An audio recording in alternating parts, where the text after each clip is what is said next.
ఇప్పుడు major work. చాలా వరకు ఈరోజు నీళ్లు కూడా తగ్గాయి. నీళ్లు కూడా మనం చూస్తే దగ్గర దగ్గర 0.5 ఆ ప్రాంతం వచ్చాం. ఇది ఒక మంచి మేము ఒక ఎక్స్పెరిమెంట్ కింద ఇవన్నీ చేస్తున్నాం.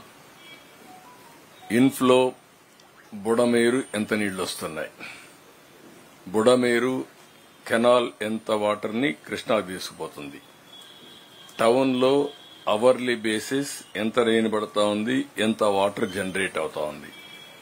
బుడమేరు నుంచి స్వీపేజ్ లో కొంత నీళ్లు వస్తున్నాయి. ఆ నీళ్లు 500 క్యూసెక్స్ నీళ్లు వస్తున్నాయి. ఆ నీళ్లు ఇక్కడ పడే వర్షం అదనంగా ఎంత జనరేట్ అవుతా ఉంది, ఎన్ని గంటలు అవుతుంది, ఇవన్నీ కూడా డిశ్చార్జ్ చేయడానికని ఒక క్యాలిక్యులేషన్స్ అంతా చేస్తున్నాం. ఈ రోజు మనం చూసినప్పుడు ఇది మంచి ఫలితాలు ఇస్తా ఉంది మాకు. ఈ రోజంతా కూడా మీరు చూస్తే 8:30 గంటల నుంచి విజయవాడలో సాయంత్రం 4 గంటలకు, ఇప్పుడు రెయిన్ఫాల్ టీఎంసీ 8:30కు లేటెస్ట్ తీసుకున్నాం. 0.0132 టీఎంసీ నీళ్లు ఇక్కడ జనరేట్ అయింది. ఇవి చూసిన తర్వాత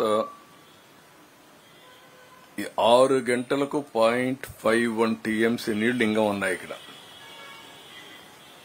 అక్కడి నుంచి వచ్చిన నీళ్లు కావచ్చు, ఇక్కడ పడిన వర్షం కావచ్చు, ఇప్పటి వరకు పోయిన నీళ్లు కావచ్చు, అన్ని తీసేస్తే ఇంకా 0.51 ఇప్పుడు టీఎంసీ. ఇప్పుడు అందరూ కూడా ఏం చేస్తున్నామంటే ఇప్పటికి రఫ్గా 1/2 మీటర్ 1 మీటర్ ఇట్లా తగ్గింది, అక్కడ ఉండే పరిస్థితిని బట్టి, స్లోప్ను బట్టి. ఓవరాల్ గా ఈ రోజు ఇంకా 0.51 ఉంది. రాత్రికి రేపు వర్షం పడకపోతే రేపు సాయంత్రానికి చాలా వరకు నీళ్లు వెళ్ళిపోతాయి. మళ్లీ వర్షం పడితే ఆ నీళ్లు కూడా డ్రైన్ చేయాలి. దానికి కూడా ఇది ఉంటుంది. దీనికి కూడా ఎక్కడికక్కడ ఆల్ డ్రైన్స్ లో ఉండే వాటర్ అంతా పుష్ చేయడానికి ఎక్కడికక్కడ మెకానిజం ఎస్టాబ్లిష్ చేశాం. లాంగ్ ఆర్మ్స్ ఉండే ప్రొక్లైన్స్ కూడా తెప్పించాం.